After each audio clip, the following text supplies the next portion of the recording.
Rappin with ReefBum is sponsored by Champion Lighting and Supply, Polo Reef, and Fauna Marin. Hey, what's happening, everybody, and welcome back to another episode of Rappin with ReefBum. I'm your host, Keith Berkelhamer. So today on the live stream, I have the pleasure of welcoming Dr. Alex J. Hall, who is an aquatic veterinarian. What's happening there, Alex? Everything's all good here. I'm very excited to be here. Yeah, we thought we were going to do this live at 7:30. We got on 5 minutes earlier because you got back from the office, I guess, a few minutes earlier than expected. So everybody out there tuning in, I'm looking forward to chatting with Alex. Ask a lot of questions. We're going to go over a whole bunch of stuff. Alex practices in New York, and he is interested in all facets of aquatic medicine with a particular focus on tropical fish and coral disease. His personal tanks include a 180-gallon mixed reef, a 55-gallon Bubble-tip Anemone tank with 3 additional frag tanks attached. I should have gotten you to send me some videos or pictures there, Alex, of your personal tanks. But yeah, no, absolutely. They're on my Instagram. I don't post them quite frequently, but they are up there in the post section and like the stories. Cool. All right. So before we kind of get into the depth of the conversation with Alex, I want to take care of some business and thank the sponsors of this show. My sponsors are really important because they make this show possible with their support, and that means a lot since I want to continue to bring on awesome guests to help foster a learning environment on the show. Polo Reef, make sure to check out Polo Reef's new YouTube video that drops this Friday. Their team wishes everyone a happy and safe Labor Day. Keep an eye out for some upcoming YouTube videos, including a crazy Japanese koi show, fish vet discoveries, and much, much more. Make sure to subscribe to their YouTube channel at Polo Reef for video drop notifications. Champion Lighting and Supply. Besides being a place for hobbyists to purchase saltwater aquarium supplies online, Champion Lighting is a wholesale distributor for many popular brands. If you want an aquarium store or an aquarium service company, contact Champion Lighting through the website at championlighting.com to set up a wholesale account. Fauna Marin. I do use the Fauna Marin Reef ICP Total Test Kit, which gives a quick, accurate, and easy overview of over 90 water values in reef aquariums. From macro elements to trace elements and pollutants, you get a complete overview with corresponding dosage and action recommendations. You can pick up the Fauna Marin ICP test kits as well as other Fauna Marin products at reefbum.com. So Alex, man, how did you become an aquatic veterinarian? That seems like a very unique track for a veterinarian. Yeah, it's definitely not something they start you in vet school. I was a reefer first. I grew up reefing. My father had a tank in the house, so it's something I grew up doing, and I really got an interest in it about 9 years old or so. Then I ended up going away to vet school, and then had some issues with my own tank. And when I started digging through the literature, I really found out there was no solutions to the problems I was having, and no one really was delving into the work of coral disease, let alone for saltwater fish disease. So when I realized there was like a lack of knowledge in these areas, it really started to get me interested in pursuing that. So then I just kept doing more and more fish. And then as I came out with the ReefVet account on Instagram, more people got behind me and were interested in what I was doing. So I was like, oh, I'm moving on the right path. So then just ended up seeing more and more tanks, and started my aquatics practice, and has had wonderful clients and feedback. So it's just been more fish. And yeah, so it was just, a childhood dream that slowly, mixed together from, my interest in veterinary medicine and my interests in, aquatics and fish tanks, and they kind of blended together. So, I mean, could you venture a guess in terms of what percent of the veterinarians out there are actually aquatic veterinarians? Is it like 5%? Is it 10%? I would say probably in like the point X percent, maybe less than 1%. Of fish veterinarians, the vast majority of them are in freshwater. So it's even a smaller subset who are interested in saltwater disease. And in terms of coral disease, if anyone else is interested in coral disease, I'd love to speak to them, because I'm kind of alone right now in terms of interest in coral disease. Well, we could certainly talk about coral disease. So Josh Allen is wondering, where in New York do you practice? A tri-state area, specifically in New York? So mostly Long Island.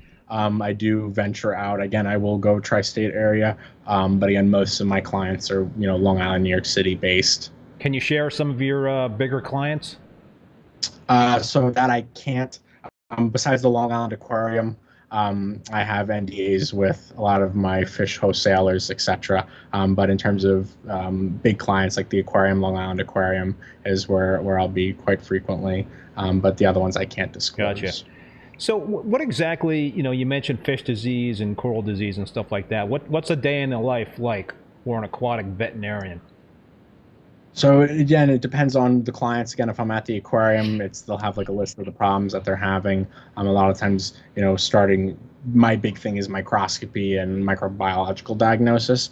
So again, I'm the first one to grab the microscope and start trying to see, what type of bacterial or protozoal process is occurring. Again, it's very variable on what I'm treating. Again, if I'm treating, a turtle, like recently we was doing an alligator snapping turtle, full workup versus, or we're having coral disease versus we're having seahorses with buoyancy issues. So again, it's very variable and depending on the patients that I'm treating. But again, my interests are mostly, the saltwater fish and the coral. But again, even then, the saltwater fish don't have the same diseases as everyone goes, oh, immediately it's ick, or immediately they see a white spot and they jump to, ick, marine velvet. But again, there's a lot of different processes that could be happening and concurrent processes where we have multiple diseases all acting at the same time. So again, I never if ever, go by just what my eye sees, and it's a lot of microbiological diagnosis. Gotcha. Niagara Fire Corals, thank you so much for the super chat.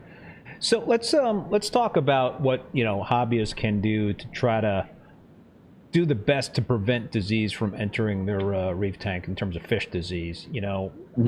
Obviously, setting up a quarantine tank would be the ideal solution. A lot of people can't do a quarantine just for money or for space purposes, but maybe we do this in like two parts. One, what would be your advice to people that cannot set up a quarantine tank? What kind of best practices can people do that are unable to quarantine saltwater fish with their tank? Anything that they can do to...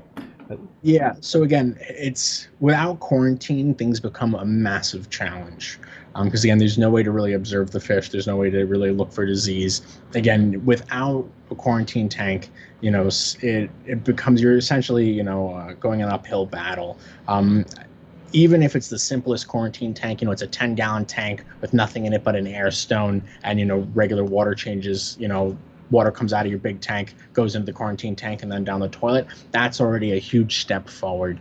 There's no way that, you buy a fish at a store. Again, it may not show any disease at that time, but then, now it's stressed out. Now it's immunocompromised. You brought it home. Now whatever disease that was already on it that wasn't or was subclinical is now going to come to the surface. So now you need that time to really watch. You need that time to monitor the fish, because again, in times of stress is the most likely times we'll see disease. So fish can have a disease, but it's just not showing it at the time. Again, it's healthy, it's not stressed, it's able to regulate it. Now you put it in a bag, you took it for an hour drive, you took it home, now it's stressed, and now over the next couple of days, you're going to see if that subclinical disease starts to come to the surface, and if we see if it becomes a clinical disease. So avoiding quarantine in reef keeping, I think, is not a great idea. Again, even if it's just a small, 5-gallon bucket with a heater, an air stone, even if that's for a couple days, if that's all you can do.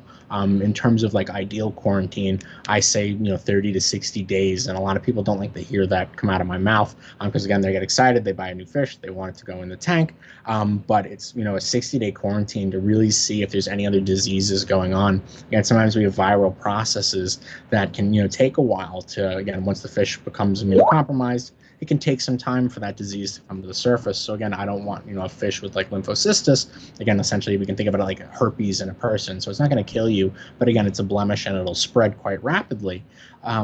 It only comes out in the times of stress. So if I just bought the fish, now that fish is going to start that clock, and I want to make sure before I compromise the entire reef that it doesn't have one of these disease type processes. So again, it's really close observation, at least for minimum 30 days. So we got one of your clients, Polo Reef, Andrew Sandler's in the house. He says, "My doc, you got on." Yeah, so I do work with Polo Reef. Again, we're working on some really exciting things that hopefully Mr. Sandler will discuss in the future. But again, with him, we're able to start really delving into biological data, microbiological data, and again, get more aggressive in terms of our treatments rather than what I call shotgun treatments. Like a shotgun treatment would be something like formalin, where it's toxic to everything. It's toxic to the fish. It's toxic to the microorganisms that are on the fish, but it's also toxic to the person administering that medication. We're trying to get more selective in our treatment so that it's specifically pinpointing, a certain protozoa or something that we're working with. We diagnose it on microscopy. We then, use medications directly for that protozoal, so we get less bystander effects and less overall resistance. Charlie Carter, Tim B, thank you so much for that super chat comments. Don't forget to hit that like button. Absolutely.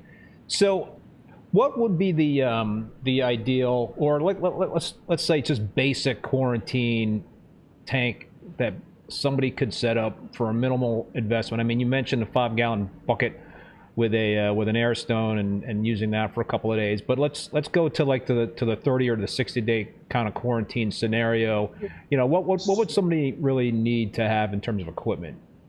Yeah, so it depends on what your main system is. If you've got, a 300-gallon tank, you can just set up, what I do at home is I set up a 10-gallon tank with a heater, a little circulation pump, and an air stone. And then I just take water directly from my main display, do like a 50% water change. It really depends on the medications I'm using at the time. 50% water change, and then just take the water that comes out of the quarantine just right down the toilet. So again, there's no filtration on it. There's no, UV. There's no X, Y, and Z. It's essentially just a bucket. But again, I'm doing water changes daily. No hang on the back filter or something. So I'm doing a 50% water change daily. I think that's necessarily needed. But again, if you were, if you wanted like a more set up quarantine, you can always have a UV on it. You can always, again, UV gets tricky when we start working with medications, because a lot of times we'll start breaking down that medication, and UV will never get rid of the disease. So again, I think a lot of people, again, I know we're starting to sidetrack to UV, but I think a lot of people go, oh, I've got ick in the tank, I'm going to throw a UV on it, and the ick's going to go away. The particles that are leaving the system go through the UV. The ick leaving the system goes through the UV. That means those particles will be killed. But all those particles that are within the tank, those aren't, necessarily, not 100% of them are leaving, so it'll never get rid of the disease entirely. A lot of times with UV, if you've got multiple tanks and you've got a UV coming on the outlet before it goes into another tank, then that can help prevent the spread of ick from one tank to another, but again, it'll never eliminate it. So again, when I'm working with my quarantines and I'm doing a lot of medications, you can't use UV with a lot of the medications because it'll break down those compounds. So again, I don't use the UV in that sense. But again, if you're using separate tanks, then again, UV is a good idea. So 10-gallon tank, you're doing 50% water changes daily. A heater, you don't need a light. I have one for visualization purposes, but again, it's not going to make or break. Ambient light in the room is more than enough. Power head? I just have a little circulatory pump. And that's it. Yeah, so that's, again, most of the time. And again, that lets me have really close observation. I know in terms of biosecurity, I know that nothing's leaving that tank other than going down the toilet. I know nothing else is being added. And the thing is with the quarantine tanks, I find that people go, oh, here's my quarantine tank. And now I bought a fish on Tuesday. And now 2 weeks later, I buy a new fish and I put it to the same quarantine tank. Once you put something in the quarantine tank, I don't think anything else should go in it until it's out. Until that fish has reached quarantine, because again, now we're introducing a new fish which could have disease. So we either have to start quarantine all over again, or you wait for that. It's like an all-in, all-out system. There's no in between. So can you put in multiple fish in that QT at the same time? Yeah. So if you're starting at the same time, everyone's at the same time, everyone's been checked, then you go, okay, moving forward, these will all move as a group. You either pass as a group or you fail as a group. If I have, let's say, there's a group of 5 chromuses and one of them has, a protozoal disease, I'm going to say all of those are condemned until otherwise. Even if they're not showing clinical signs, they're all have been in contact with each other. They all have the likelihood of having the disease. And the problem with, saltwater fish is they've gotten quite expensive over the past couple of years. So now it's not worth gambling a couple $100 because you want to get the fish in quicker. I'd always rather just pump the brakes, sit, let them wait, watch, check them, especially if you've got coral in the tank. So if you have coral in the tank, in terms of additives directly, that's where things become incredibly difficult. And that's something that we're working on at Polo Reef, is in-tank treatment for some of these protozoal diseases that won't affect A, the coral, and B, the microbiome that you're essentially growing to help reduce the nitrates and nitrites. So what about the protocol for meds? So are you basically doing a period of time where you're just observing those fish to see if there's any sign of disease, or are you simultaneously treating with some meds? So immediately, when I first get a fish, I always do something called a scale scrape, and that's essentially I scrape the fish, look for any external parasitism. If there is external parasitism, then I immediately treat for whatever parasite that I'm seeing. So then it becomes a very specific treatment. Again, sometimes, people are like, oh, they immediately go in copper. Again, a lot of times I think copper is stressful to the fish. A lot of times copper doesn't work for all, modalities. It's not a bad idea to have a fish in copper, again, as long as it's not a copper sensitive species. But again, with microscopy, and if we go, okay, I know that it's this species of Scuteociliosite, and I know how to treat this species, then I treat specifically for that species. Again, it's trying to stem away from the shotgun treatments, where essentially I'm just going to kill everything on the fish. Because again, formalin, copper, again, those are all toxic compounds. They're just at the level that we treat them with. It's toxic to the organisms. It's just not as toxic to the fish. So for the average reef keeper that's not a scientist, how can that reef keeper determine whether or not there are when you do that scale scrape? I'm assuming you're putting those scales under a microscope to examine to see if there's any parasites. Is that something that an average reef keeper can do in terms of buying a relatively cheap microscope and being able to eyeball the With some diseases, absolutely. With others, it's much more difficult than that. Again, if you scrape and you see fluke, again, you can go, okay, these are fluke. I know these are fluke, or I know these are monogenes. Once we start getting down to the protozoal infections, that's where things become a little more challenging, because one, the literature and pictures online to look up are fairly difficult, and there's not always consensus of the subspecies of the parasite. But again, in terms of gross parasitism, it is definitely a way to go. The nice thing about it is that if you scrape and you see something that is, again, one, you have to determine, is it a commensal thing? Is it something that naturally lives on the fish that doesn't cause disease? And B, or is it pathogenic? And that's the challenge is it something that should be there or shouldn't be there? And if it shouldn't be there, again, now okay, at least I know this fish isn't going into my display. I don't know what it is at that time, but all I know is it's not moving forward until we either A, get more information, B, get things under control. In terms of like scale scrapes, again, sometimes we go into like gill biopsies. So I'll knock the fish out. I'll take a biopsy of the gills because, again, sometimes I see diseases within the actual gill tissue. So then we slowly work our way forward and we see, okay, where are these disease processes coming from? How are they changing the fish's anatomy? And what clinical signs are we seeing? If you were giving advice to somebody that didn't have the microscope and didn't have that ability to kind of determine what that disease particularly was by looking at it through the microscope, what would you say to somebody that wants to set up a quarantine tank? Would you suggest certain meds right off the bat? So again, then at that point I'd go copper. I do like formalin for a number of reasons, but there's a number of reasons I don't. Again, it's broad spectrum and there's not really resistance to it, so that's what I do like about it. The problem with formalin is, one, I think people tend to overdose it, and two, in terms of the chemistry, salt water becomes more challenging in terms of dissolved oxygen content. So once we're adding formalin, we just have to be a little more careful, and I would hate to see fish dying because of formalin overdose. But again, that's a really good broad spectrum. I always do warn, though, that it is toxic to people. So like, don't, pour a bunch of formalin in your living room and then sit there and watch TV. Again, it is something that is carcinogenic and something that I do warn about. So then the next best alternative would be like copper as like a very broad spectrum, as long as it's not a copper sensitive species. I'm not a big advocate of the random antibiotic usage.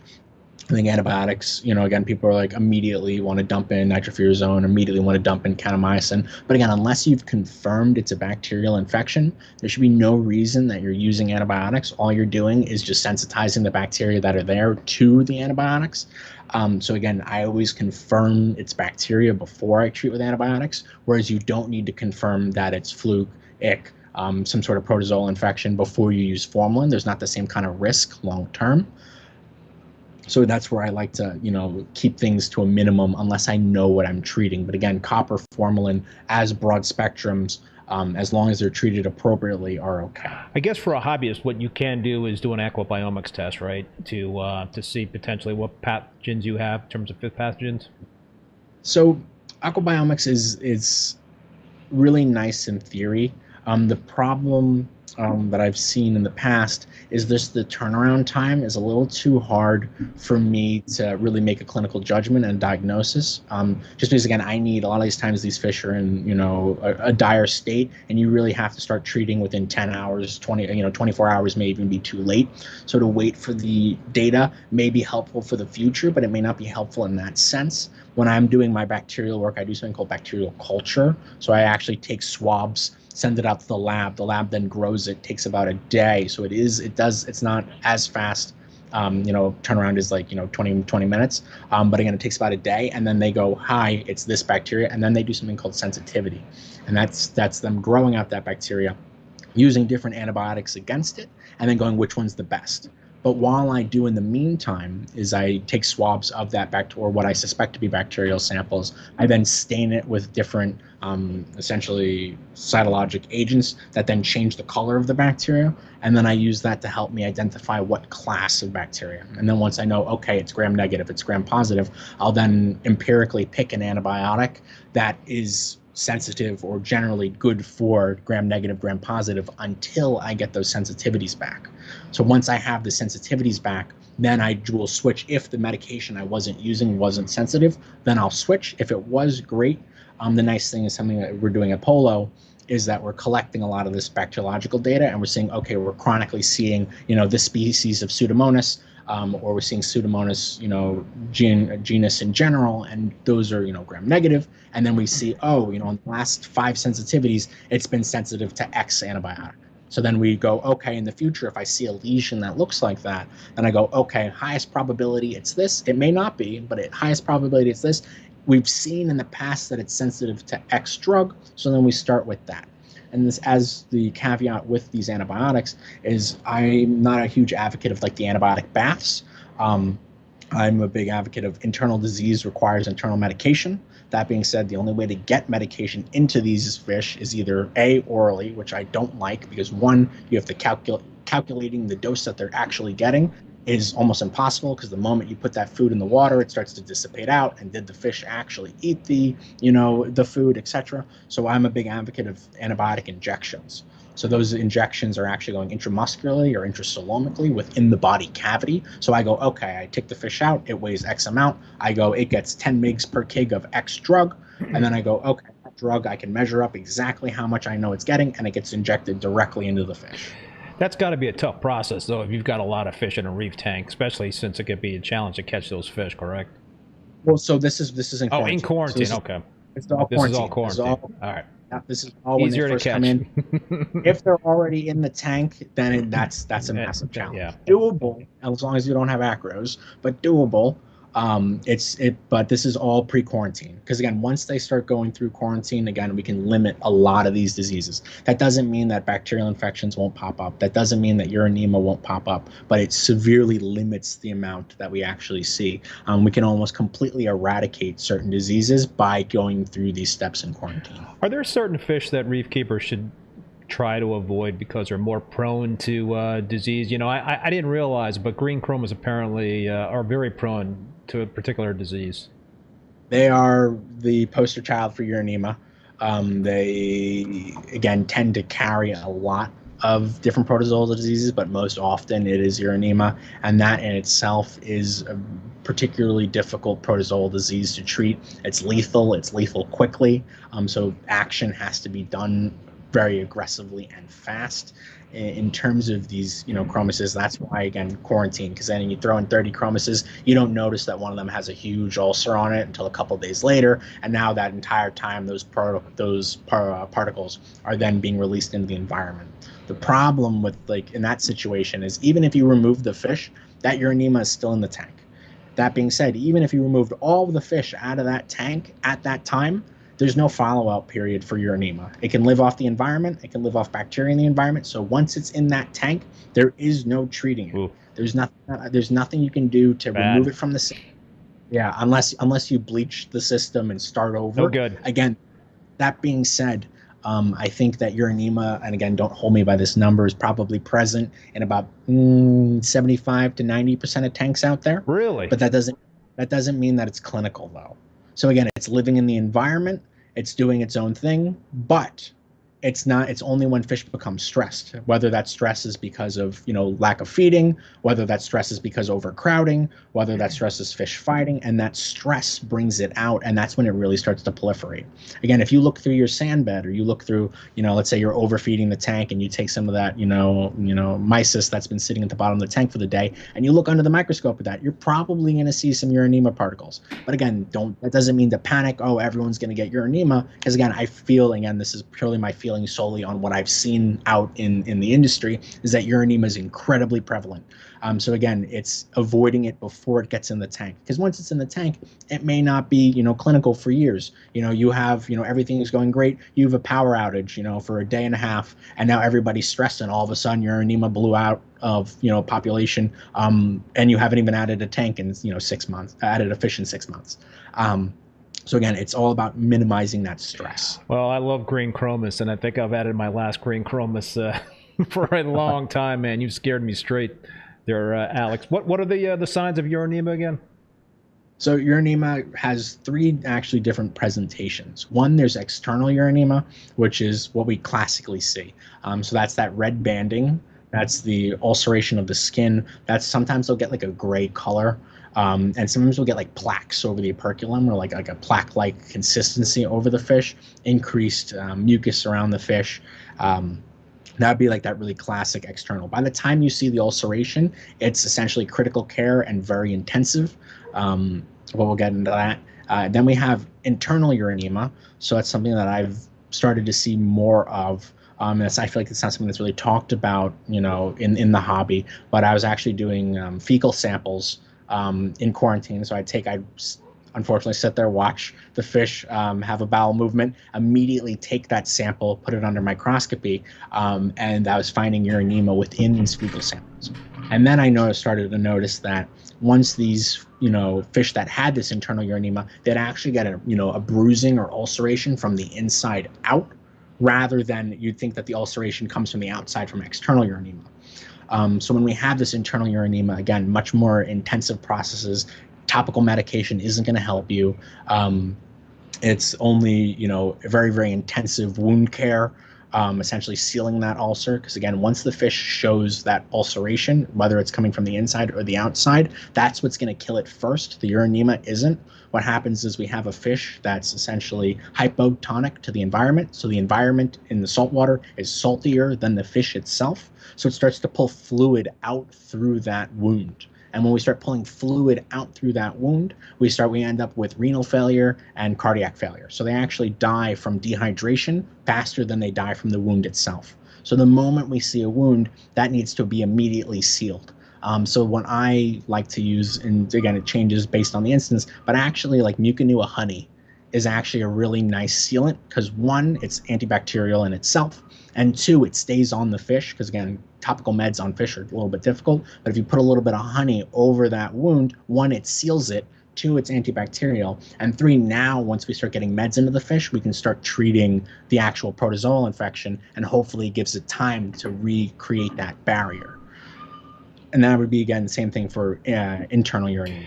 And then I was going to ask, would UV at least help decrease the likelihood that the Uronema would become active? Does that help at all if you're having running UV 24/7? Yeah, so there's no studies that really put quantification on this. But in the way that I think about it is, let's say we have a 300-gallon tank. The amount of, let's say we're turning over, let's say 100% volume constantly. You've got Uronema in the sandbed, in the rocks, on the fish. You're only going to get the free swimming Uronema. So it's nice in theory. I think it might make people feel better. But again, I don't know if there's any definitive data that says this will lower the chances of Uronema. Again, if you have a massive outbreak, potentially, yeah. But again, if it's to keep it once it's like a subclinical level, I don't think that it's really going to change things too much. Is there any? I mean, I've asked a number of guests on this show about the use of UV on a reef tank. Using a UV sterilizer 24/7, and I do know that the microbiome changes when you're running UV. I can't recall which, what is it, whatever the disease, not the disease, the microbiome or whatever like that. There's it has an impact on the microbiome. What, in your view, is that going to be detrimental to the health of a reef tank? I mean, I use UV in my reef tanks. I know a lot of other folks use UV on their reef tanks. The reef tanks look great. But then the other side of the coin, people are like, well, it does impact the microbiome, so potentially it could impact the health of the reef tank. Yeah, no, again, I think this goes back to, I think there's 12 different ways to do a reef tank, and I think they can all be successful. I've seen, again, phenomenal tanks. I don't personally have a UV on my SPS reef, but again, that doesn't mean that I've not seen other ones that have tremendous success. Again, I think that the corals are somewhat resilient in the microbiological populations that they can tolerate. Again, my tank, the best it ever looked, had a massive population of mycobacteria, which is generally known for causing disease. Again, that doesn't mean that it is causing disease. I don't think there's enough data for me to go, okay, UV good or UV bad. I think it's very situational. But again, if your corals are accustomed to living in a microbiological environment that's affected by the UV and they're growing well, I wouldn't change anything. If your corals are the exact opposite, I wouldn't change anything either. Again, I think it's consistency with coral, especially with the SPS. I think changing too many factors too fast is the quickest way that they die. I think a lot of times coral dies not because of disease that is internal or external. I think it's environmental disease, or us as reefers, we always want to, make things grow faster, make things have better colors, and we always want to tinker. That's everyone in the reefing hobby wants to tinker. Yeah, exactly. And I think that tinkering, unless it's very controlled and very slow, I think that tinkering in itself causes more disease. So back on the UV, there's no correct answer. Again, I've seen both beautiful, and again, both biological data. Again, maybe in the future, if we have like a side-by-side comparison where we go every variable is the same, and again, this is incredibly hard to do with reefs, but all the variables are the same except one tank has a UV, one doesn't, and then start collecting data from there. I don't think that we'll have a definitive answer of, should it be on all the time? Should it be on 12 hours? Should it be on once a week? Again, I don't think there's a definitive timeline yet. One thing I do like about using UV is the prevention of a certain strain of dinos, right? The free-floating dinos. I can't recall the species name. Go ahead. Yeah, Osteoparis. Yep. Yeah. So I think that's a really cool benefit with UV. That's always a good kind of way to prevent that from happening.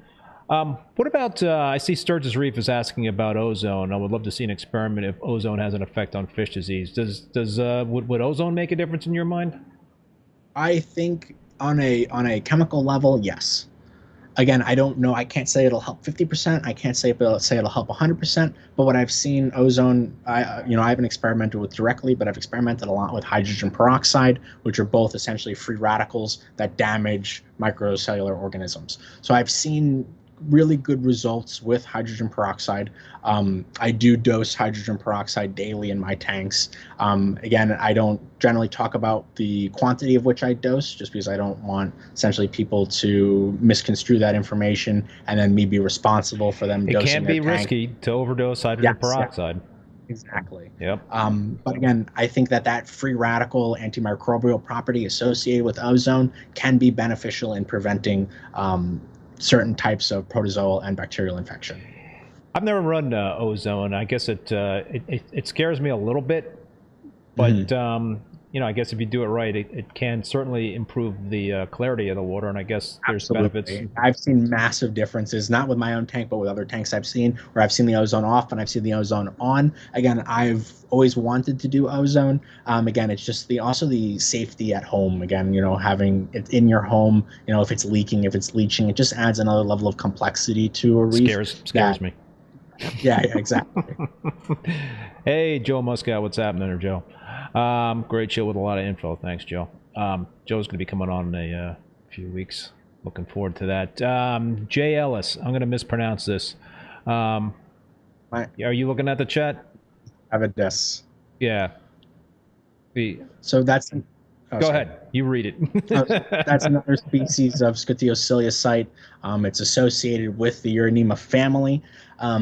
It's hard to say how common these types of species are, because again, once we start getting down, you know, with the microscopy, diagnosing Scuteosilius, once you know what you're looking at, you can go, okay, that's Uronema or a Uronema-like organism, and that's what I tend to say is Uronema-like organism. I typically, again, you'd have to do something called new age PCR testing, and again, that's incredibly expensive because then they start working out the DNA, and they go, okay, this DNA is associated with X, and that's looking for a particular organism. Like the aquabiomics is essentially comparing PCR to, you know, an already known database, whereas this would be looking at a new organism and trying to figure out its DNA from essentially, you know, the building blocks in the beginning. So again, it's not, I can't say how common that species of Uronema-like organism or Scuteosilius, but I can say that Uronema-like organisms or Scuteosilius in general are very common. So you mentioned, I asked you a question about dinos, or we talked about dinos, and I see a couple people in the chat are asking questions about dinos. Aquakiller, what's your experience with dino treatment? And he's also, or she's asking about what about the non-free-flowing dinos. So, yeah, I mean, Alex, if you don't have the free-floating variety of dinos, what's the best course of action, would you say, for trying to get rid of those more stubborn variety of those dinos? So again, this is where I lean back on microscopy. I look on the microscope, what species am I looking at? That really depends on how I treat or move further. In certain species, it's just wait them out. Some species, it's, you know, block the light out. Other species, again, there's some theoreticals of dosing silicates to have the diatoms outcompete them. So again, it's knowing what you're treating. And again, a lot of times with all these, you know, microbiological diseases, without microscopy, can you know what you're doing? You know, again, it's just now it's like, okay, we know they're dinos, but again, what species? How do they react? What do they react to? Sometimes, again, certain species will react well to dosing hydrogen peroxide. Other species, I haven't seen the same type of response. Again, and there's certain species where you just wait them out. You go, okay, I'm just not adding any coral. I'm not going to add anything that's going to eat those dinos because, again, they can be toxic. So, again, I'm not going to add up a cleanup crew. I know some people go, oh, it looks like algae, throw in a cleanup crew, and then they wake up tomorrow morning and there's 100 dead snails, and now they have an ammonia spike. So, again, I just sometimes, again, I let it sit. Really depends on the species that we're dealing with. Does it make sense to do a 3, 4, 5 day blackout? I mean, obviously there's going to be a risk to corals if you have corals in the tank, but is that just, you know, a Band-Aid? I've seen it work well. I've seen it work firsthand. But again, it's knowing the species. So if we go, okay, you know, it's Osteoparis, then we go, okay, you know, we'll wait it out, see what it does. We know it's toxic. We're going to, you know, extra carbon just to make sure if there's any, you know, dinotoxins that are being leached out. But again, it's not a cure-all, but it's not a bad idea, especially if you're really paying attention to your corals. Again, if your acros were super healthy beforehand and you block them out for a couple days, a day or two, 3 days, 4 days, you're not going to have a problem. If you already have bleaching acros and they're already not healthy, you're going to push them over the edge and probably cause their demise. So it's really taking the whole system together and going, okay, you know, I know my acros are healthy, my water chemistry is spot on, for whatever reason we're having a bloom, then you know what, a blackout's not unreasonable. And then I go, okay, you know, the online said 3 to 5 days, you know, I'm on day 2, things aren't looking great, put the lights back on, Don't, just because there's, a written treatment doesn't mean that we're going to definitively follow it. If you're watching your corals die from what you're doing, it's not helping. So it's abandon it before it's too late. Yeah, it's there's a lot of things you kind of read that I think it's anecdotal and perhaps there's not a lot of science behind it. I mean, another thing that I always read about dinos that people give advice on is to try to increase the biodiversity in the tank, add a lot of pods, dose phytoplankton. In your experience, are those good things to do? I think adding pods, no. Dosing phytoplankton, potentially. If it's like a diatomaceous type of algae, then sometimes those can outcompete the dinoflagellates. But again, I wouldn't add anything that's going to potentially eat the dinoflagellates. They themselves are quite toxic, so anything that eats them is just going to die. So again, it's something that's outcompetes them. So let's say something that's growing or they're using nutrients, etc. Again, there's some literature that suggests dosing silicates. Right. So then now the diatoms start growing more, and then they start to outcompete. Again, not a bad idea. But again, it really comes down to also the question of what's happening, and that's causing these dinoflagellates to happen. Again, is there a lighting issue?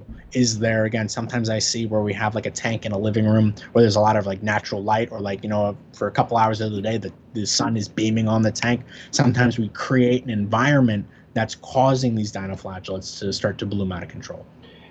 What about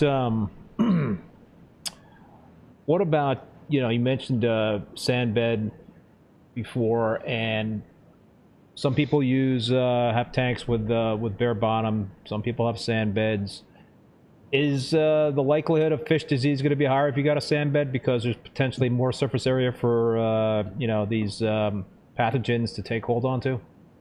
For sure. So if you have like Uronema that's like proliferating in the sand bed, you have essentially, a breeding ground for bacteria.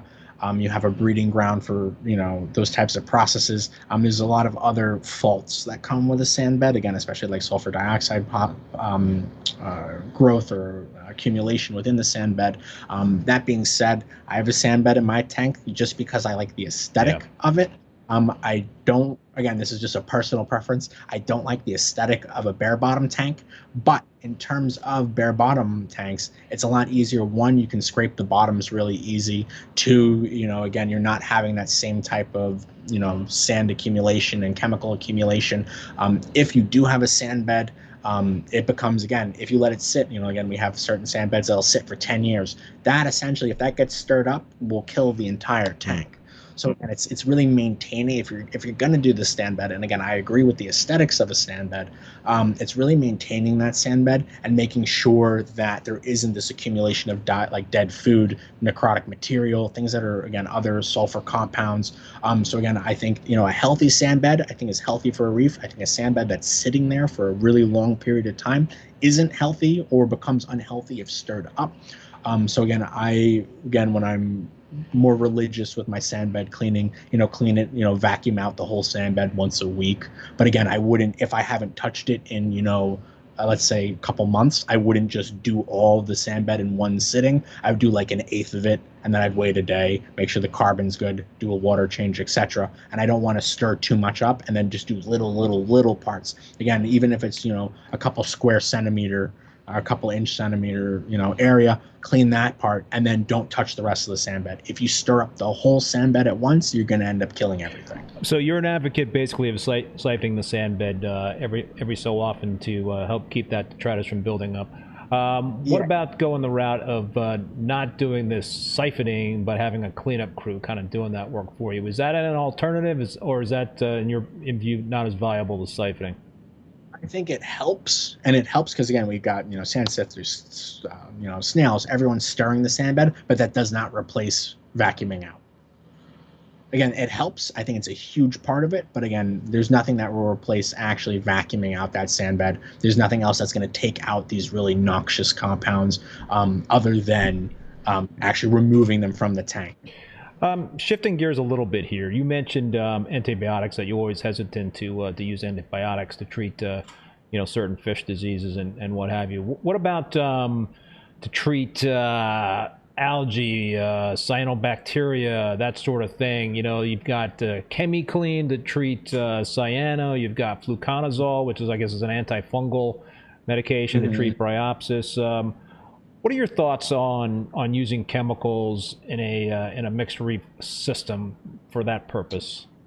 Yeah, so there's always immediately right off the bat, there's always a risk. And again, as long as that's a risk that you're willing to take, then again, each case is individual. Again, I'm not an advocate of just dumping antibiotics, antifungals or algicides, etc.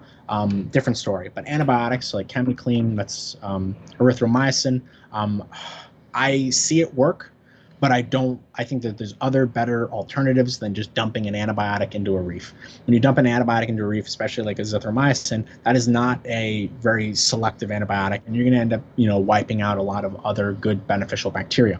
Again, that doesn't mean, we see it work, we see it removes that cyano, but again, there's an environmental reason of why that cyano is occurring. So I think addressing that environmental reason, whether that be your nutrient levels, whether that be the lights, whether that be the sand beds not being stirred, whether that, again, there's a bunch of different factors that get associated with cyano. Again, I think ChemiClean is a quick fix to it, but again, I think one, it'll probably come back, and two, we're now exposing bacteria to this antibiotic, and again, it just creates an environment for resistance. So again, that's where my veterinary hat comes on, and I say we don't treat with antibiotics unless we have either at a bare minimum microbiological images of a bacteria that I can go, this is gram negative.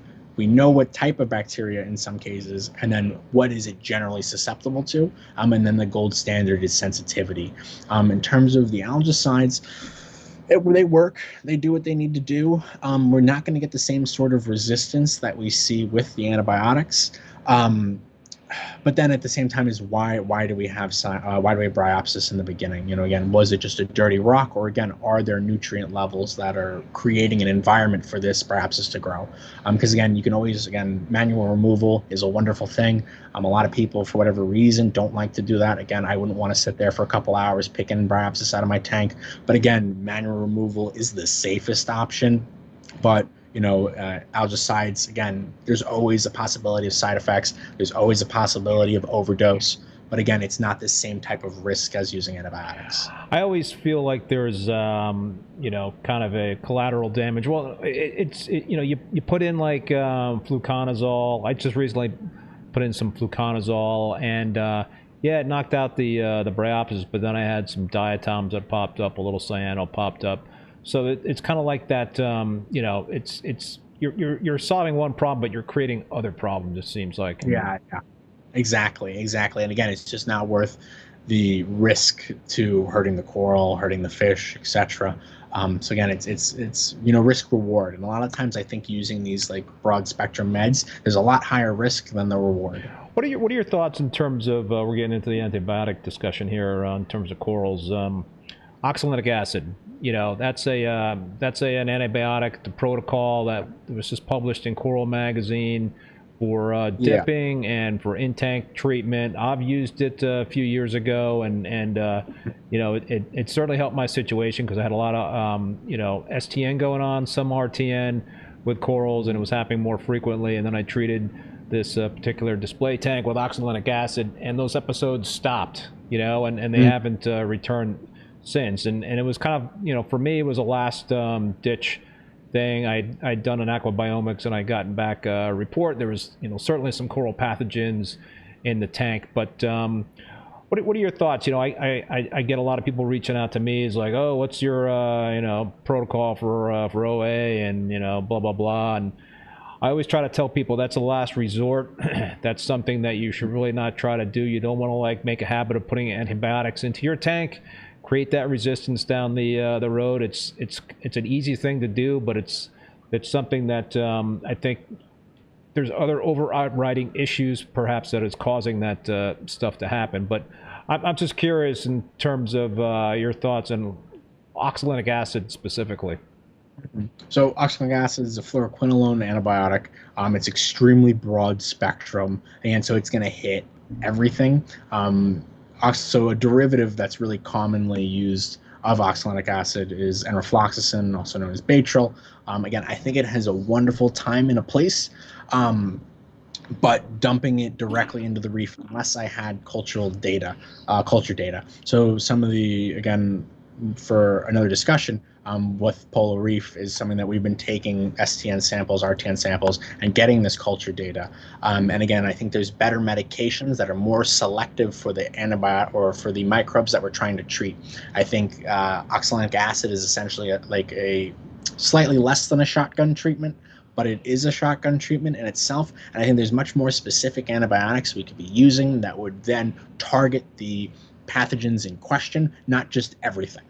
Again, if we're having, again, in your issue, again, we're having RTN, we're having STN, again, you want to do something, again, that one-off, again, we got the result, it's a good result, but again, now if everyone starts doing that type of procedure, that's when we develop resistance. Again, there was a while, again, where ciprofloxacin was the new drug, and everyone was going to cipro this and cipro that, and then over time, again, it worked for a little bit, and then now we just see resistant cipro strains. Again, a lot of the culture data that we send out, it comes back as cipro resistant. Is that just because it's just, those microbes are naturally resistant to cipro, or has, us as a hobby started to really culture bacteria that is resistant to ciprofloxacin? So again, I don't want to see the same thing happen to Baytril. I don't want to see the same thing happen to oxalic acid. So that as a Hail Mary, it's hard because, again, in an individual case, you can go, it may help. But as a broad spectrum, if every reefer in America starts doing that exact protocol, there's going to be a point where it's not going to work, and we're going to start seeing more detrimental things. The other thing that I do become fearful about is that it's called zoonosis, or when a disease comes from animals and it goes into people. And sometimes we do see bacterial infections from coral or fish that do get into people. And if we start using, enrofloxacin or oxalic acid, which are essentially big, heavy hitters, and now we have resistance to that, and now you have a bacterial infection that you created in your home that's now in your finger, that's when things start to get really dramatic. So again, that's why I'm really big on this culture and sensitivity, because again, then I know that this medication is going to kill this bacteria. Not, oh, I hope it just kills the bad ones. I hope it gets, things normalize out. Again, in an instance, you look at it and you go, that's great. But as an overall whole, we go, okay, if we do this same protocol 1,000 times, are we going to get the same result? Or at the same time, in your case, did the oxalic acid help? Or if you just poured, magic water in there, would we have gotten the same result? And there's no way for us to know unless we had double-blind clinical studies. But again, doing that in reef keeping is incredibly hard. Would that disease have, was that the disease process and it followed its normal course, or did that antibiotic do something? So that's when we start going, okay, we take a sample, we see that it has X bacteria, we see the sensitivity, we start treating it. We either see it starts to get better, starts to get worse. Again, even if it got better, that doesn't mean that the antibiotic made the coral better. It means that the coral either A, fought it off itself, or B, that the antibiotic helped. Once we have that, then we go, okay, we start seeing patterns. And then once we start seeing patterns, we go, okay, can we start to predict what type of bacteria? Can we start to predict what type of antibiotic? So again, I don't immediately jump into just dumping in OA and saying, okay, we'll see what hopes for the best. What are some best practices, or what are some things that reef keepers can do if they start seeing RTN, STN? What are some of the things they can do to help treat those corals without antibiotics? So again, it's my theory on RTN and STN is that it's not necessarily one disease process that's happening. It's not like, oh, they have X bacteria and this is what's causing it.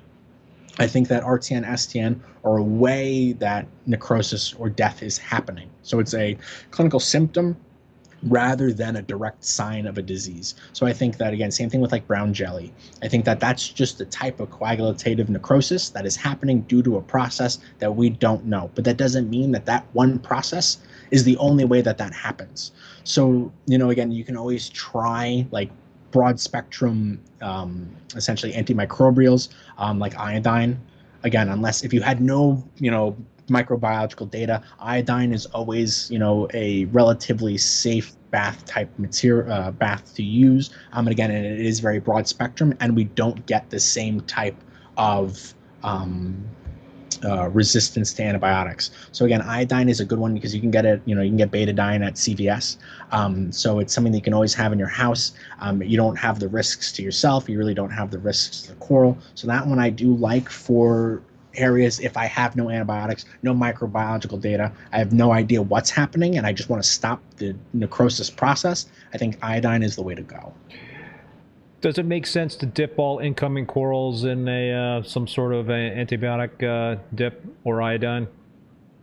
So antibiotic dip, no, because I don't want to just start exposing bacteria to the dip. And that being said, certain antibiotics are something called concentration dependent, and certain antibiotics are something called time dependent. So in a concentration dependent antibiotic, the concentration of the drug needs to be at a certain threshold for it to kill the bacteria. Certain antibiotics, it doesn't matter what the concentration is, it just needs to be the time. So again, it really depends on what you're using. If you're using, a bacteriostatic time dependent antibiotic, you dipping it did nothing other than just sensitize the bacteria. It's not going to kill it, it's not going to treat it, it's not going to do anything. So it really depends on the antibiotic that you're using. So again, antibiotics, time dependent, concentration dependent, but they're also either bactericidal, which means they kill the microbe, or they kill the bacteria, or they're bacteriostatic. And all that means is it just stops replication, and stopping replication then allows the body to kill the bacteria. So again, if you're just using, a bacteriostatic, antibiotic, that's a time-dependent concentration or time-dependent mechanism of action, dipping it has done absolutely nothing other than show the antibiotic to the bacteria, and then they already start to build resistance to it. It's scary stuff, man.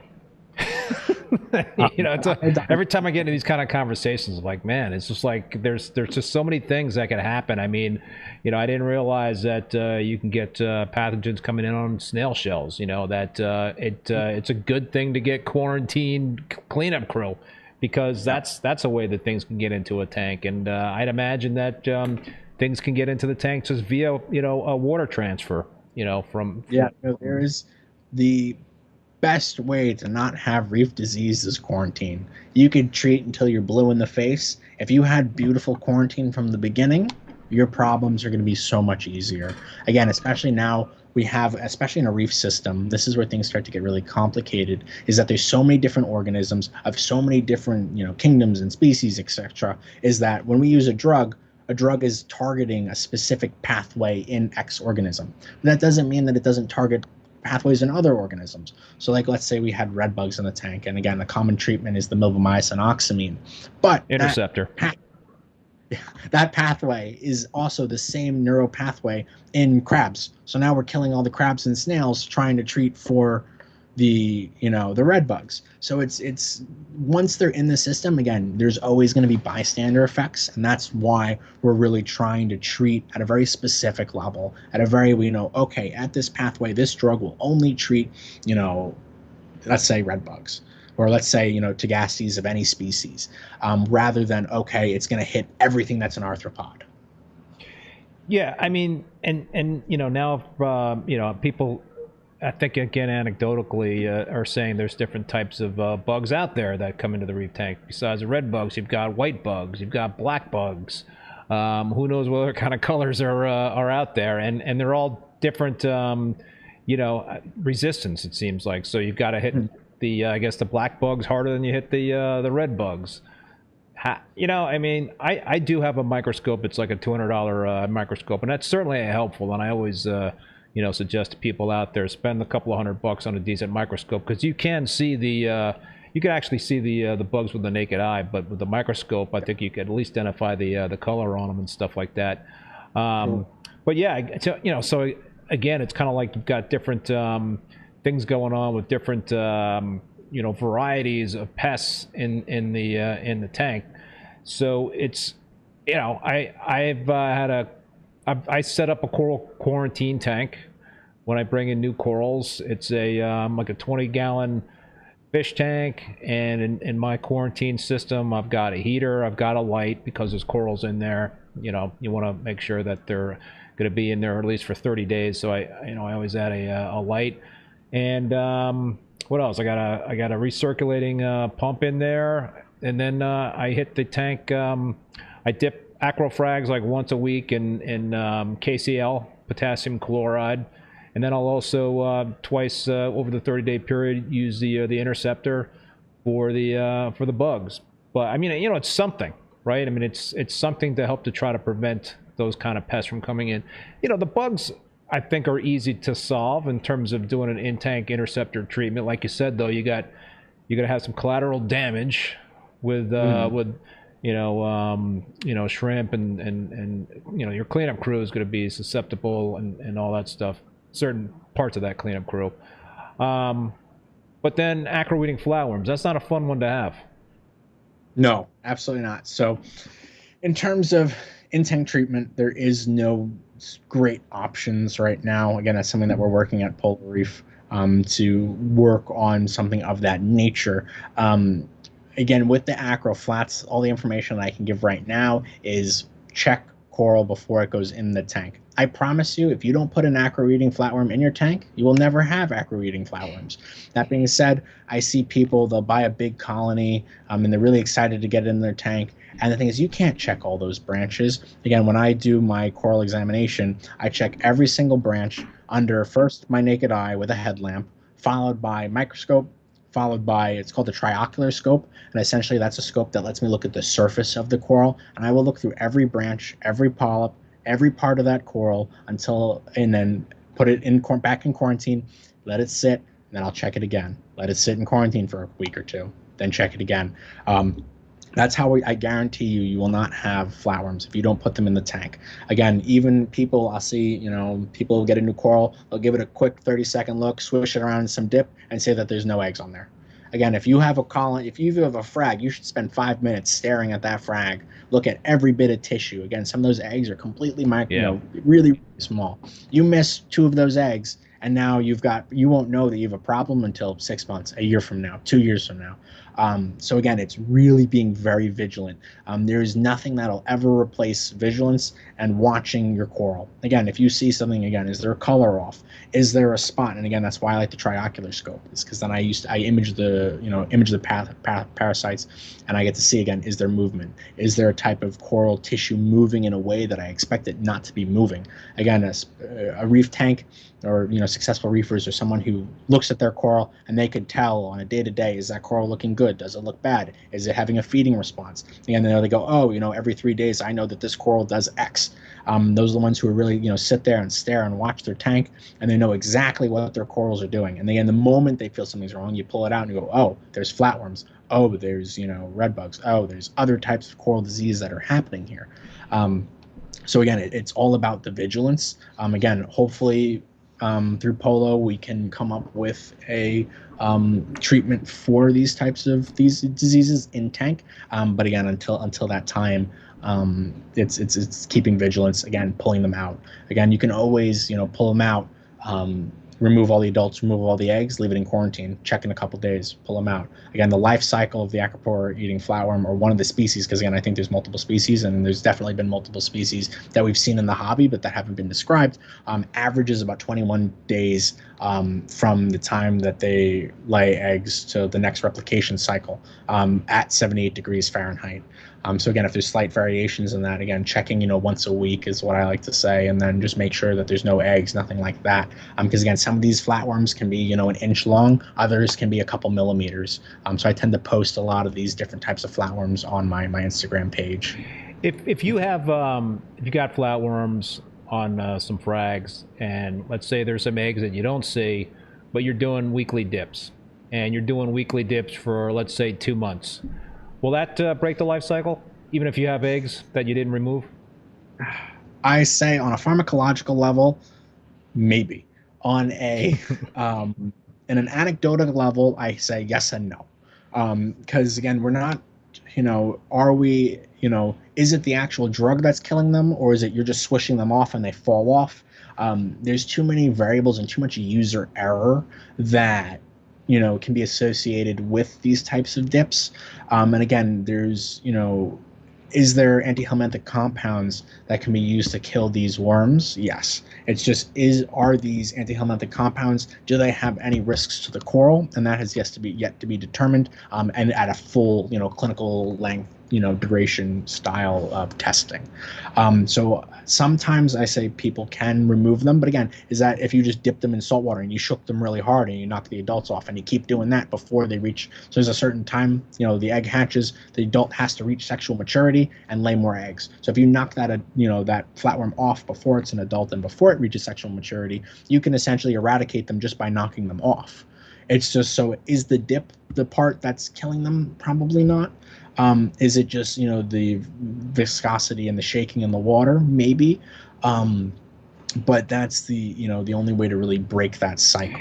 Yeah, I mean, I've used potassium chloride, like I mentioned, and it causes them to implode, right? Because it's basically sucking out all the water inside the flatworm. That's my understanding in terms of what's going on with potassium chloride. So I've seen them like disintegrate. In certain instances, and in other instances, it's just overriding certain neurologic functions. But again, it does seem to work anecdotally, and that's the problem with reef keeping, is that there's again, we don't have enough people, there's not enough funding, and there's not enough time and energy into like a double-blind study. You have someone who goes, oh, I dumped in X medication and the flatworms work. There's no way to prove, there's no way to disprove it. And a lot of people, I think every reefer is looking for that like magic medication that they pour in their reef and the reef looks amazing and they have no parasites whatsoever. But again, I think it's a lot more in detail of, how are these medications working? You're saying, oh, this medication works by X, but then how's the pharmacological data showing X? And how is that working mechanistically? Like, does it even make sense at a physical and chemical level that the drug you're saying you're putting in treats X? So like there's like a lot of people, or a lot of notion about like chloroquine phosphate. We go, oh, chloroquine phosphate works for certain diseases. Like the main mechanism of chloroquine phosphate is to prevent essentially like a breakdown of heme or a breakdown of blood, and that breakdown product is no longer toxic. So before we break it down, it's toxic. So what the chloroquine phosphate does is essentially blocks that pathway, blocks the breakdown, which creates a toxic buildup in the organism. So then when you tell me that medication is doing X, or it's killing X parasite, but that parasite's not ingesting blood, the mechanism of action at the beginning is faulty. That doesn't mean that it didn't kill it, but again, by the means that you're telling me that medication's working, doesn't make sense on a pharmacological level. So, back to the, topic or question I had about doing weekly dips. Let's assume that whatever you're using, whether it's KCl or some other dip to eradicate the flatworms, let's say that it's 100% success. Let's say it kills every flatworm that you put into that dip. Whatever the degree that you're using in terms of the potency of those dips. Let's just say it's 100% lethal to any living flatworm on the coral. But like I said, you still perhaps have some eggs. If you do weekly dips for, and this is kind of going to dovetail with Reef Keeper's question in terms of their life cycle. If you do weekly dips for a certain period of time, let's say it's 2 months, 3 months, or something like that, will that, in theory, break that life cycle if you're killing every? Yes. Okay. Because that's one question the Reef Keeper's asking. Can you ask in terms of what that life cycle is, and if you were to remove all acros and encrusting, in the tank on the rocks, I guess. How long would you need to leave that tank without acros? So if you were advising somebody that wanted to try to do this, pull out all the acros, get all the incrustation off the rocks, acro-free tank, how long should somebody keep that tank acro-free? So the short answer, or shorter end of the spectrum, would be 45 days. I always like to be really paranoid in my medicine, and if I'm going, okay, if they're out for 45 days, why not be safer and do 60? Just because I know at 21 days that's at least 3 cycles, so I know that we're past that point of where there could be more. Again, let's say you had one that was 21 days, but you just had a baby that reached sexual maturity, so now you got to wait another. So 45 days, that's short, but at least I say 60 because I like to be, again, if I'm already doing it for 45 days, I might as well go for the 60. Right. Better safe than sorry. Yeah, again, and then there's nothing more frustrating than 45 days, you put the acros back in, and now we've got flatworms again. Right. What about the eggs? I've been told that eggs can lay dormant for years. And then potentially you can have some aqua-breeding flatworms hatch out of those eggs after being dormant after years. Is that something that you've seen some science behind? Is that plausible? So I haven't seen anything that suggests that. I haven't read anything that suggests that. That being said, there's very little, data regarding that. Again, they're an insisted state, so there is some plausibility that that could be true. The nice thing about the eggs themselves is that they're much easier to see than the actual adult flatworm. Again, flatworms, they can be incredibly small. The nice thing about the eggs is that they're always, always, always going to be on dead tissue and or around the base. If you've got a nice healthy branch, I've never seen a report, I've never seen eggs on healthy tissue. So if I go, okay, if I've got a big acro colony, it doesn't mean that there's not 1,000 adults in the top, but if I look at the bottom, I look at the areas that are bare, and I see no eggs, then I go, okay, there's most likely no eggs here. They don't, again, as far as I'm aware and as far as I see, they do not lay eggs on healthy tissue. Again, if somebody has pictures and data saying that they do, I'd love to see it, because again, it would change the way that I talk about flatworms. But as of now, from my experiences and from other people's experiences in the hobby, it's always on dead tissue. That doesn't mean that you've got, a big colony and one branch is dead, and then you look in the center, and then on that dead branch, you have those eggs. But again, it's always going to be on dead tissue. So again, that's where you start to really, again, you comb through that entire colony. But again, around those edges at the bottom, around any dead tissue, around any part that's like on the rock connected to the tissue, that's where you're going to find them. So that's where you should spend extra care looking for those eggs. Does, what was I going to ask you in terms of the aqua-breeding flatworm? So, in terms of the ways to prevent the the spread of them, I mean, there's been a few different Intank treatments out there. I'm going to mention one, KZ Flatworm Stop. There's a lot of people that really feel like they've used that product and it solved their issues. Wormwood is like a homemade type of remedy that you see people talking about. What and in terms of all this anecdotal stuff that you see, some people have success and others don't. Could that be due to the different varieties of flatworm? Are these current Intank treatments that are being sold right now just not bulletproof, or are they just reducing populations and it seems like the problem's gone away? I think a combination of everything you said is true. So I've answered my own question there, huh? The problem is, again, I think there's so many different types. I think they all have different susceptibilities. I think they all have, again, slightly different life cycles. Again, the life cycle we were talking about before was purely, and again, I don't remember the Latin, Emus curio, etc. That was for that one species. That doesn't mean that the purple variety, that doesn't mean that the larger variety or the smaller variety act in the same manner. So again, there may be some differences in A, the medication, B, the size of the tank, or what the dosage. Again, a lot of people really like to overdose these medications. But the problem is that a lot of these in-tank treatments are under essentially like their proprietary ingredients, so they don't tell you what's in them. Bad. And that's where I have my problem. Yeah. And again, I get that it's a business and that they don't want people to copy that. It makes perfect sense. But then when you're telling me like you're not telling me what the medication is, and if that medication even theoretically works. Again, if I say, we're putting iodine in the tank and we're going to treat flatworms, it's not going to do anything. So again, if that bottle is just full of iodine, it's not going to do anything and it's not going to hurt anything. So again, unless I know what compound is in those medications, can I say if they'll even work at a theoretical level? Right, and you mentioned iodine, and a lot of these products have a lot of iodine in them, and if you go very heavy on those kind of dosing, regimens, then that's potentially a whole nother host of issues, because then you're going to have extremely high iodine, which is not good. Yes. Well, I will be watching very closely with the Polo Reef videos to see what goes on with that research, because if you can crack that nut in terms of an in-tank treatment for aqua-breeding flatworms, that would be freaking huge.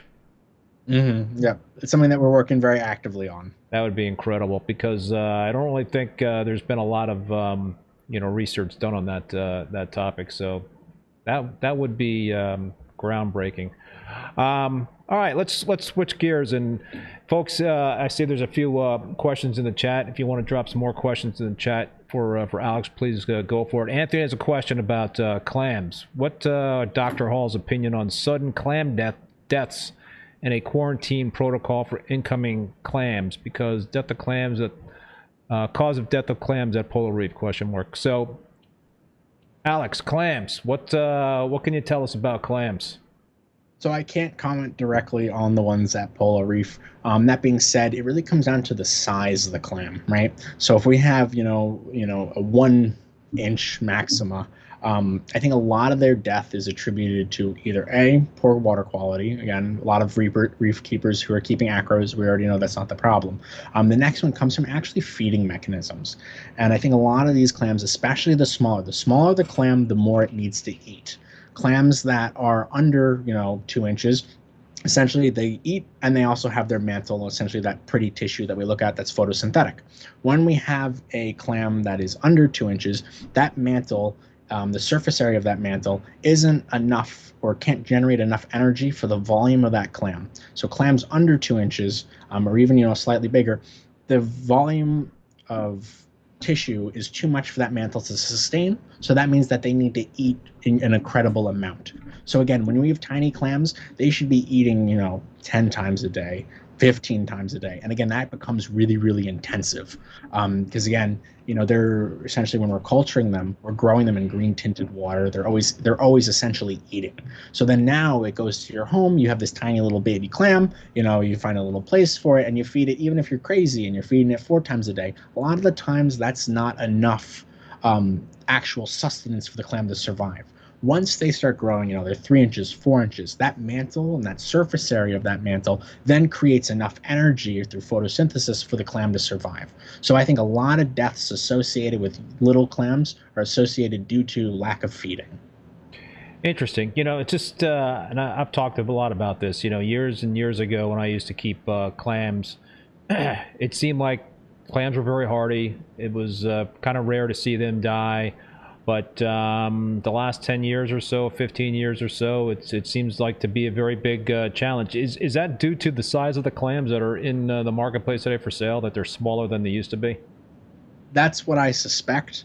Because 10, 15 years ago, we didn't really have captive breeding. Again, those were already adult clams. They came in, they were 3, 4, 5, 6 inches. At that point, now you put it in acro quality water. It's got really nice, high quality light. Again, now they live. But now these babies, they need to be eating so frequently that without that constant feeding, I think that a lot of the times that's why they're passing. Again, that doesn't mean that there's not, viral infections and bacterial infections, but the more that I've delved into them, I'm not seeing evidence of bacterial infection. And again, viral infection is a whole different, ball game of testing and, etc. Whereas I see the clams that are eating, essentially, 20 times a day, etc. But I'm not saying now just dump food in your tank 20 times a day. That's why it becomes hard. Again, target feeding these guys becomes a real challenge. And again, no one has time to do that. So again, I tend to like my clams a little bit on the larger side before, again, I know that a clam that this big is going to be a real challenge. And again, if you're up for the challenge of feeding that and keeping it alive, again, it's very difficult. So does it make sense to quarantine clams, especially small ones? Yes, I say quarantine everything because, again, you don't know where that came from. Is there, an ick, cyst on it, and now you're bringing ick into your tank? But again, if you have the ability to quarantine it and feed it appropriately with really good high-quality water, then I say quarantine them. Again, if you don't have those capabilities and it's a captive bred clam, the likelihood of them having disease that's affecting your fish is extremely low, but that doesn't mean that it's, impossible. And again, if that clam doesn't eat for, let's say it's a baby and it's metabolizing that food pretty much as soon as it's going in, it'll starve in only a matter of days. Yeah, it's interesting. I love clams. I love, to keep them and all that stuff. I've just been a little gun shy. Yeah, no, it's definitely, especially when, them being so small, I think is the problem. But again, that doesn't mean that there's not a viral, disease that's passing around all of our tanks that we just don't know exists yet. So I mentioned potassium chloride a couple of times. EIY Kumar What's Alex's opinion on potassium-based dips? Do you favor them, or do you favor other types of dips? Depends what I'm treating for. For the acro flats, it's generally towards more antihelminthic medication. That's not like a broad spectrum irritant, but rather it's directly targeting, nervous system components, directly targeting digestive system components, directly targeting, the essentially the epithelium or lack thereof epithelium of the flatworm. That's going to, change the osmoregulation processes. So in terms of my dips, I tend to be very specific, and I go, okay, I'm treating this parasite. I know that this X chemical does Y mechanism of action, and this is what I'm going for based on a theoretical and chemical level. If I don't have those, again, they work, they're irritating. I think a lot of times these dips, you end up knowing that the parasite's there, not necessarily that you're treating it, but knowing that it's there is 75% of the battle. Again, knowing that, okay, I know this frag has acropore eating flatworms is the first part of not having acro eating flatworms in your main display. Yeah. Once they get in, tough to get rid of. Incredibly. Yeah. All right. So, you know what? One last question for you, then we'll wrap it. DNA testing. There's a DNA test that Aquabiomics does to help people identify certain parasites in our reef tanks. Is this something that makes sense for us reef keepers to do on a semi-regular basis? I always people always talk about ICP testing, that even when your tank is doing well, that it makes sense to do ICP testing because you have a benchmark or a baseline in terms of how the tank is functioning with certain traces in the certain levels of traces in the tank. What about DNA testing, or even like just the typical microbiome testing? Is that something, even though it is a longer turnaround time, that you mentioned that there is issues with those guys in the turnaround time, and I know that they're trying to work on that to make it quicker turnaround time, but does it make sense for folks, the average Joe reef keeper, to do microbiome testing, DNA testing, just to see they have a certain baseline of pathogens or certain bacteria strains in there? Or is that potentially going to be raising red flags and causing people to do things they shouldn't be doing? I think it definitely gives people a place to start looking. Again, we go, okay, we have this disease. Now I think it's always hard to look for things that you don't know exist. And I think it's always hard to look for things that you don't know are there. So if they go, oh, we're seeing this, now take a special close look at where would I find X parasite. Now I know it's here on a DNA level. Now if I see something weird, can I attribute it to that, or is it something else? I think it's a really nice benchmark for people to start to describe what's happening. I don't think it's an end-all be-all, but I think it's definitely good data to have. Again, especially if you go, it's been a couple of years and everything looks good, and then all the things change, and we send out and we see something change in that. Again, I think that's good data to have. It's not right now. It's not the best in terms of like clinical situation-wise. So like I have a fish I need to treat right this second. But again, if we go, oh, okay, we started seeing some waxing and waning over the past month, then we wait for that data. It comes in and it shows us that a certain process is happening or a certain disease process is happening. Then we go, okay, let's hone in on that. Where can I, how can I find that? Can I confirm that it's being a problem? Or again, is it just an incidental finding? So again, I wouldn't get crazy and immediately start medicating my tank. I'd go, okay, it says that I have, let's say, Uronema in the tank. If I start doing scale scrapes and I see that it's not present, okay, I know it's in the tank, but I know it's not causing clinical disease at this time. Then if I start seeing, oh, that fish looks a little discolored, I know that's a sign of Uronema. I know it's in the tank. Now we can either A, scrape it fast, you're going to pick up on that, scrape it. Oh, we see that this fish does have Uronema. That test told us it's in the tank. We know we didn't wait a couple days to see if it was just sandy. We didn't wait to see if it was just stressed out. We were more active because we knew that parasite was already present. So again, the faster that we treat these diseases, especially in fish and coral, the faster the disease process is identified, the faster the disease process is treated, the success rate is exponential. Again, if I have a fish with Uronema, and again, I wait 2 days, dead. If I start treating immediately and I start getting really aggressive with antiprotozoal medication, I start getting intracelomic antibiotics, intracelomic antiprotozoals, then the risk, the reward is much higher and the likelihood of death is much less. Because again, the moment, like with the Uronema, we have an opening or an ulceration within the fish. Now we have a bacterial infection on top of that. If you have an ulceration, I can guarantee you there's bacterial. So now we're not only treating a Uronema type infection, but we're now treating a bacterial infection. So the quicker that we diagnose the Uronema and we prevent that ulceration from happening and we prevent secondary bacterial infection, the likelihood of success is much higher. So by having this aquabiomics data and by going, oh, I know that this is present, I think you're going to be a little bit faster to pick up on something that's a little abnormal, and then you can confirm that abnormality and then tie it back to that aquabiomics data and then go, okay, I know it's here. I see this fish is in distress. I see the clinical signs associated with what I'm seeing on the aquabiomics data, and that makes me act faster in treatment. All right, one last question. I'm going to sneak in here from Miguel M. And maybe I won't get into the specifics of the question here, but it's basically a fish reproduction question. He's got some bang-eye cardinals that used to reproduce, and now they're not. But you know, I think in general, is that potentially something that could be caused by some sort of disease or bacterial infection, the spawning behavior, or is that not your bailiwick there?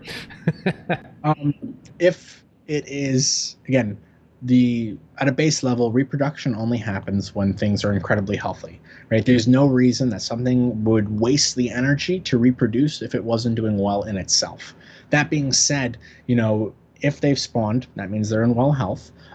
B, you know, is there, you know, something that changed in the environment that's not conducive of them spawning? Did the lights change? Did the light cycle change? Again, very little is known about like hormone cycles in terms of what causes a fish to cycle, what causes replication, etc. You know, did you change the lights? Did you change the photo period? Again, you may have had a photo period that was inducive in causing them to have spawning behavior. Again, something could have changed. Again, even temperature of the water could have changed. So again, something in the environment most likely changed that then causes them no longer to be spawning. Or is there something that's causing disease? And that disease can come from any facet. But if they look healthy, if they're eating normally, if they're swimming normally, if they look normal, and again, if you can't do a full physical exam, then you go, okay, it's most likely something that changed in the environment and not something that's causing disease to the fish. Interesting. Alex, man, I want to thank you so much for taking the time tonight to be with us. Any final thoughts before we wrap? No, I'm very excited to be here. I'd love to discuss in the future. Again, this is something that I'm incredibly passionate about, and I'd love to bring more to the hobby and really, you know, set a course for describing some of these diseases and coming up with more definitive treatment plans and really using, you know, veterinary modalities and giving us, you know, proper medication and treatment for our pets at home.